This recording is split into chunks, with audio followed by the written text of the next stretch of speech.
बताया गया है 1 जनवरी 2017 से जो सा है वो उन्होंने अपना ये मिस्टर हान रोज का बैलेंस और उसमें फिर एसेट्स हैं उसके और उसके लाइबिलिटीज हैं और ट्रांजैक्शन ड्यूरिंग द मंथ जनवरी यानी मंथ ऑफ जनवरी की ये सारी ट्रांजैक्शन उसने की।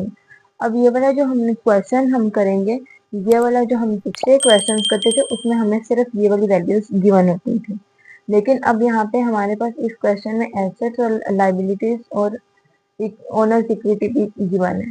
तो हमने क्वेश्चन को अब डायरेक्ट यहाँ से स्टार्ट नहीं करना, सबसे पहले हम ये वाले सारे अकाउंट्स लिखेंगे और ये वाले जो हम क्रेडिट साइड पे हम लिखते हैं, फिर उसके बाद हम इन ट्रांजेक्शन्स पे आएंगे। सबसे पहले हमारे पास एसेट्स हैं तो हम यहाँ पे लिखेंगे अकाउंटिंग इक्वेशन और हमने यहाँ पे ऐसे लिख लेना है एसेट्स। हमारे यहाँ पे ये वाली साइड हमारी एसेट्स की है और ये वाली साइड हमारी लाइबिलिटीज या ओनर्स इक्विटी की है। ये आपने ऊपर मेंशन जरूर करना है और ये वाले जो हैं ये इनके अकाउंट्स में आगे ये वाली आएंगी। तो सबसे पहले उसने क्या किया, ये वाली सारी ट्रांजेक्शन 1 जनवरी को पास की गई है। 1 जनवरी का हम पहले यहाँ पे साथ हमने डेट मेंशन करनी है, जिस तरह हमने पिछले अकाउंट्स में हम लिखते थे कि 1 2 3 के फॉर्म में या हम ABC के फॉर्म में जो जो हम ट्रांजेक्शन पास करते थे, लेकिन अब हमने इस ट्रांजेक्शन में हमने जो सा है वो लिखना है यानी हमने उसकी डेट्स लिखनी है। ये 1 जनवरी को ये वाली ट्रांजेक्शन पास हुई, हम लिखेंगे कैश, फिर उसके बाद डेटर्स ऑफ गुड्स यानी ये डेटर्स आ जाएंगे, डेटर्स के नाम से है, और स्टॉक ऑफ गुड्स ये गुड्स के नाम से, जो हम अलग से गुड्स का एक अकाउंट बनाते थे इसमें ये गुड्स के नाम से आ जाएगा। बिल्डिंग, बिल्डिंग भी हमारा एसेट है, बिल्डिंग को हमने एज इट इज लिख लेना। अब हमने यहाँ पे लिखना है लाइबिलिटीज प्लस ओनर्स इक्विटी, यानी ये हमारी आ जाती है लाइबिलिटीज। तो यहाँ पे हमने ऊपर ये लिख देना है लाइबिलिटीज प्लस ओनर्स इक्विटी। इसमें दो चीजें, एक क्रेडिटर्स है और दूसरे कैपिटल है हमारा। तो अब हमने क्रेडिटर्स को लिख देना है और कैपिटल को। ये वाली सब वैल्यूज को इन चारों वैल्यूज को अगर हम ऐड करें और ये वाली दो वैल्यूज, तो ये दोनों वैल्यूज जो हैं वो एक दूसरे के बराबर इनका सम आना चाहिए। पिछली वीडियो में मैंने आपको बताया था कि इनकी वैल्यू को बराबर कैसे करना है। तो इसमें अगर हम सबसे पहली ट्रांजैक्शन को देखें तो हमारे पास यहाँ पे अमाउंट गिवन है 50,000 प्लस हमारे पास आ जाता है एक 34,000 प्लस हमारे पास आ जाता है 44,000, फिर हम लिखेंगे प्लस 140,000, यहाँ पे कितना आ गया 268,000, ये यानी ये टोटल आ गया। अब ये दूसरी साइड को अगर हम देखें तो इसका हमारे पास कितना टोटल आता है प्लस 80,000, 268,000, यानी ये वाला हमारी ट्रांजैक्शन बिल्कुल सही हमने पास की और ये वाली दोनों आपस में बराबर आ गई। अब उसके बाद हमने फिर ये वाली ट्रांजैक्शन देखनी है। अब हम आ जाएंगे इस वाली ट्रांजैक्शन पे, transaction during the month of January, यानी जनवरी के महीने में ये ट्रांजैक्शन पास की जा रही हैं।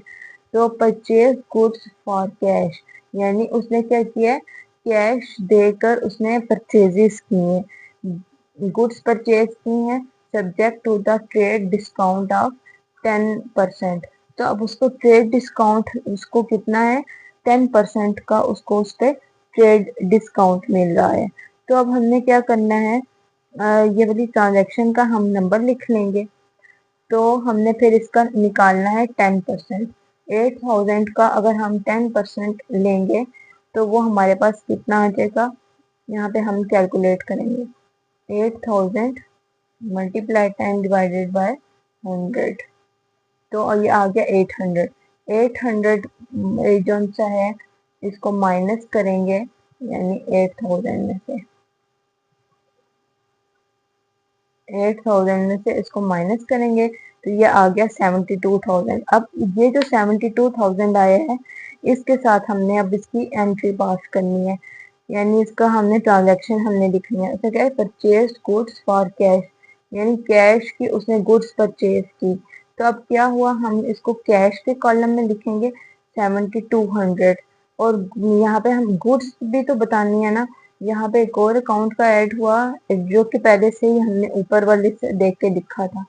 तो यहाँ पे कितने का हुआ, 7200 ऐड हो गया, क्योंकि कैश तो उसकी गई लेकिन उसका गुड्स जो सी हैं उसके पास उसका इजाफा हो गया।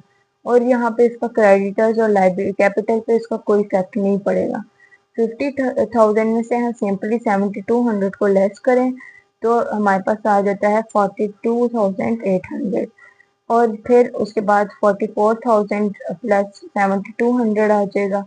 तो हमने इसको जब प्लस करना है तो ये वाली हमारी वैल्यू प्लस करने के बाद आप कैलकुलेटर से जरूर कैलकुलेट करिएगा वैल्यू के साथ साथ, और ये वाली एज इट इज आ जाएगी। अब इन चारों वैल्यूज को प्लस करेंगे, और ये वाली जो दो वैल्यूज है इस पे इसका इफेक्ट नहीं था गया, तो ये वाली इसका जो है वो सम सेम रहेगा, और इसको भी जो हम ऐड करेंगे वो इसके बराबर आ जाएगा। उसके बाद अब हम 5 को देखते हैं। 5 डेट को उसने क्या किया, सोल्ड गुड्स फॉर कैश, यानी कैश की उसने गुड्स को बेचा। तो कॉस्टिंग कितने की थी, 21,000 की। यानी रियल अमाउंट जहाँ पे वर्ड कॉस्टिंग का लिखा हो ना, उसका मतलब होता है असल में चीज इतने की थी, बेची उसने ज्यादा की है। यानी 21,000 जो सी है वो उसकी रियल अमाउंट थी, और उसने बेची है 24,000 की। तो अब हम इसको लिखेंगे गुड्स के जो कॉलम में हम उसको 21,000 से हम माइनस करेंगे, और कैश में हम उसको 24,000 से ऐड करेंगे। यहाँ पे ये वाली हमारे पास फिफ्थ, और यहाँ पे हमने उसका नंबर लिखना है, यानी फिफ्थ को हमने ट्रांजैक्शन पास की। कैश उसके पास 24,000 आ गई, लेकिन गुड्स रियल में कितने की थी, वो 21,000 की थी। और अब हमने उसका कैपिटल वो भी बताना है, यानी उसका इसमें इसको प्रॉफिट हुआ है। प्रॉफिट कितने का हुआ, 3,000 का। तो अब हमने क्या करना है, इसका फर्क लिया, और ये वाला जो प्रॉफिट आया 3,000 वो हमने कैपिटल में लिख देना है। कैपिटल में क्यों लिखना है, क्योंकि इससे उसका कैपिटल इंक्रीज हो गया है। तो अब इस वैल्यू को गुड्स वाली 5,1200 माइनस 21,000 कर देंगे, तो ये वाली अब वैल्यू आ जाएगी। जबकि अब इस वैल्यू को हमने जब प्लस करना है तो हमारी ये वाली वैल्यू आ जाएगी। फिर इन दोनों अगेन इनको हमने बराबर कर लेना है। अब उसके बाद हम नंबर 7 पे देखते हैं कौन सी उसने कब ट्रांजैक्शन पास की। Cash paid to creditors 50,000। तो उसने क्या कहा है कि क्रेडिटर्स लाइबिलिटीज होती हैं हमारी, उसने जो कभी जोन सी है वो अमाउंट ली थी ना 50,000 क्रेडिटर से, उसने अब पे कर दी है। तो अब पे किया, उसकी लाइबिलिटी कम हो गई। तो अब हम क्या करेंगे, यहाँ पे देखते हैं कैश पे इफेक्ट पड़ा उसका, कि 50,000 से कैश उसका कम हो गया, और दूसरी ये क्रेडिटर्स में ये लाइबिलिटी उसकी डिक्रीज हो गई है 50,000 से। तो अब हमने क्या करना है, फिर इसका हमने फर्क लेना है। फर्क जब लेंगे यानी ये आ जाएगा 66,800 माइनस 50,000, ये आ गया 16800। यहाँ से माइनस हो जाएगी वैल्यू, और दूसरी वैल्यू माइनस हो जाएगी यहाँ से। इसका जब हमने 80,000 में से 50,000 लेस किया तो 30,000 हमारे पास रिमेनिंग अमाउंट बची। अब हमने इन दोनों वैल्यूज को फिर से इक्वल कर लेना है। अब हम इससे अगली ट्रांजैक्शन देखते हैं, उसने कब पास की। यहाँ पे हम हमारे पास तीन चीजें, उसने कहा है सोल्ड गुड्स फॉर कैश, यानी उसने कैश के लिए चीजें बेची। कितने की बेची, 10,000 की। तो यानी उसकी सेल्स हो गई, कैश उसको रिसीव हो गया। And as credit basis 6,000 costing 12,000। और अब क्रेडिट बेसिस पे उसने क्या किया है, 6,000 की चीजें बेची, जबकि उनकी जो रियल अमाउंट थी वो 12,000 की थी। तो इसमें हम क्या करेंगे, 12,000 की उसकी रियल अमाउंट थी, और उसने क्रेडिट बेसिस पे बेच दिया।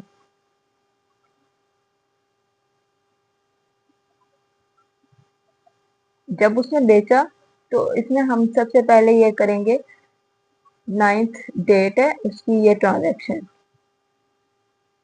10,000 की चीजें थी कैश पे उसने बेच दी। अब उसके बाद क्या हुआ, यहाँ पे उसने लिखा था क्रेडिट बेसिस 6,000 उसने जो सा है वो उधार ली 6,000 की चीजों का उसने उधार लिया जिनकी कॉस्टिंग थी 12,000 की। यानी अब उसके मतलब डेट उसे कितना अदा करना पड़ेगा, 6,000 उसे जो सा है वो उसके पास आ गया। यहाँ पे 6,000 उसके पास आ गया और यहाँ पे उसके पास क्या हुआ, गुड्स जो सी थी वो उनकी जो रियल कॉस्टिंग थी वो 12,000 की थी, वो हम लेस कर देंगे। यानी उसने जो चीजें हैं वो 6,000 की बेची हैं, 12,000 की अमाउंट पे उसने नहीं सेल की चीजें। तो अब इस वैल्यू का हम प्लस कर लेंगे कैश, और ये वाली जो वैल्यू हमने गुड्स की ली इसको हम लेस कर देंगे। इन दोनों को फिर अगेन इसको हमने बराबर कर लेना है। अब उसके बाद आगे आ गया गुड्स रिटर्न बाय कस्टमर 4,000, 4,000 की चीजें कस्टमर ने रिटर्न कर दी, कॉस्टिंग उसकी 3,800 थी। तो अब गुड्स की जो डेटर्स थे अब उसने मजीद उसे पैसे दे दिए हैं, यानी उसके ऊपर वो कर्ज था, वो मकरूज था कि उसने 4,000 वापस करने थे। तो 4,000 जो उनसे थे वो उसने माइनस किए, यानी उसने कस्टमर ने 4,000 वापस किए, जबकि गुड्स की जो रियल अमाउंट थी वो 3,800 थी।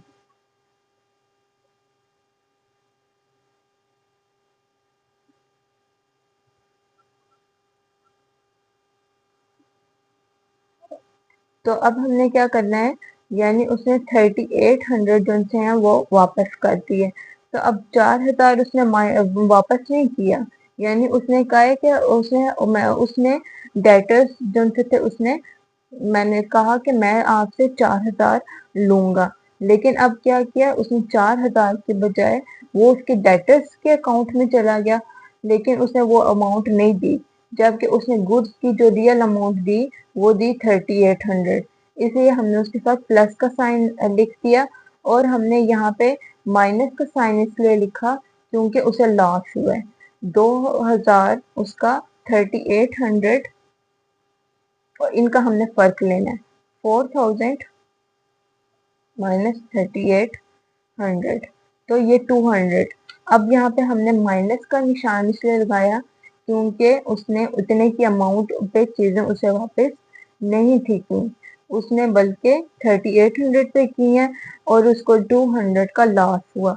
अब कैपिटल में से ये डिक्रीज हो जाएगा और ये वाली वैल्यू जो सी है वो 4,000 40,000 में से लेस हो जाएगी, 36,000 आ जाएगा। और जहाँ पे उसके गुड्स थे वो 3,800 के थे, तो उसे हम प्लस कर देंगे, फिर ये वाली अगेन वैल्यूज ये इक्वल होंगी। फिर आगे आ गया 15th पे, हमने 15 पे क्या किया, cash receive from debtors, debtors से हमने कैश रिसीव की, यानी उन्हें हमें कैश कौन सी थी वो इन फ्यूचर हमें पे करनी थी, कितने की करनी थी, 2,800 की। कैश आया है, डेटर्स का अकाउंट डिक्रीज हो गया, यानी उसने हमें जो है वो पैसे दे दिए, तो अब हमने उसे माइनस कर देना है, और यहाँ पे हमारे पास अमाउंट आई, हमने ये वाला कैश का जो कॉलम है हमारे पास वो हमने इंक्रीज, यानी हमने वो प्लस कर देना है, और ये डेटर्स हमने लेस कर देनी है, और बाकी इसका इफेक्ट कहीं पे भी आगे नहीं आएगा। ये हमारे पास था 15 डेट की ट्रांजैक्शन। अब 18 को उसने किया cash paid for furniture purchase for owner domestic use. ये आती हैं कि ओनर ने जो सा है वो अपने ओनर ने अपने यूज के लिए जो सा है वो फर्नीचर परचेज किया और उसकी कैश उसने पे की, यानी उसका 2,000 से कैश कम हो जाएगा, और दूसरा इफेक्ट उसका पड़ेगा कैपिटल पे, कैपिटल उसका 2,000 से डिक्रीज हो जाएगा। जहाँ पे कैश उसके पास आ जाएगी 2,000 से ये कम हो गई, और दूसरा उसका कैपिटल यहाँ पे कम हो जाएगा 2,000 से। तो अब हमने फिर इसका जो है वो फर्क लिया, तो हमारे पास 52 5,000 52 और 800 आ गया, प्लस हमने ये वाली सारी वैल्यूज की, इसमें से जब लेस किया तो 192800 ये वाली वैल्यू आ जाएगी। और फिर अब उसे अगली नेक्स्ट ट्रांजेक्शन को देखते हैं। उसमें उसने डेप्रिसिएशन ऑफ बिल्डिंग 2800 2800 क्या हुआ, डेप्रिसिएट हो गया। डेप्रिसिएशन हमेशा एक्सपेंस होता है। एक्सपेंस जहाँ पे भी ये आ जाए तो इसे इसका इफेक्ट एक कैपिटल पे पड़ता है और एक उस एसेट पे जिसको कहा जाए कि ये डेप्रिसिएट किया गया है। तो अब हमने क्या करना है, ये डेप्रिसिएट किया गया, हमने लिखनी है कौन सी डेट को, 22 को किया गया। तो ये वाला हमारे पास था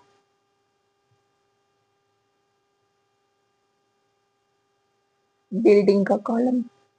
यहाँ से हम देखेंगे 2800 जो सा है वो हमने लेस कर देना है बिल्डिंग में से, और यहाँ पे हमारे पास ये हो जाएगा 2800 कैपिटल में से लेस, ये कैपिटल वाला कॉलम है। तो अब यहाँ पे आपने एक लाइन ड्रॉ कर लेनी है, यानी हर एक का बैलेंस एक ही ट्रांजेक्शन, उसके बाद आपने लाइन लाजमी ड्रॉ करनी है। और यहाँ पे नहीं है लाइन लेकिन आपने लगानी है लाजमी। तो अब हमने इसमें से लेस कर देना है, ये टोटल वैल्यू ये आ जाएगी, और इसको जब हम लेस करेंगे इसकी वैल्यू ये आ जाएगी। इन दोनों को प्लस करेंगे तो इसका जितना बैलेंस होगा और ये वाली चार वैल्यूज का जितना बैलेंस, ये आपस में बराबर हो जाएंगे क्योंकि इक्वल का साइन सब में लगा हुआ है। ये हमारे पास थी 22 डेट की ट्रांजेक्शन। आगे हमारे पास आ जाती हैं पेड टेलीफोन बिल्स। उसने क्या किया, टेलीफोन बिल्स जो उनसे हैं वो पे किए। कितने के पे किए हैं उसने, 1200 के। तो अब हमने क्या करना है, 1200 उसने कैश भी तो उसकी लगी और दूसरा उसका उसे कैपिटल डिक्रीज हुआ, तो इसका दो इफेक्ट पड़ेगा यहाँ पे।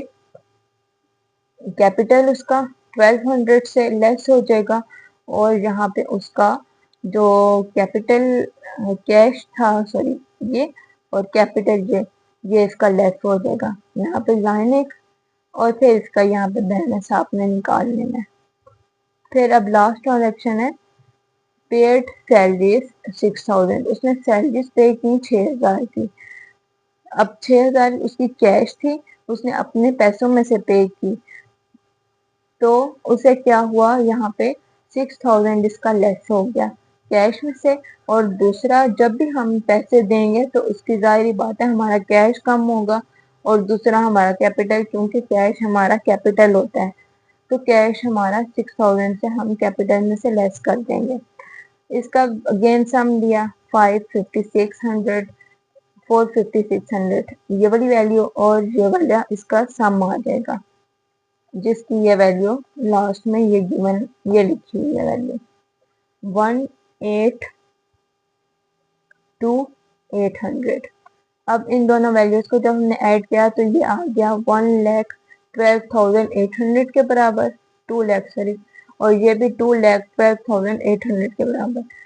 इसका मतलब हमारा assets is equal to liabilities plus owners equity, liabilities plus owners equity, यानी ये वाला हमारा क्वेश्चन सही हुआ। अब इसका अगर हम यहाँ पे आंसर देखें तो आंसर में हमारे पास ये वैल्यू 112,800 ये गिवन। इसका मतलब ये है कि ये जो हमने क्वेश्चन अभी सॉल्व किया ये वाला, ये हमारा बिल्कुल करेक्ट इसका आंसर है।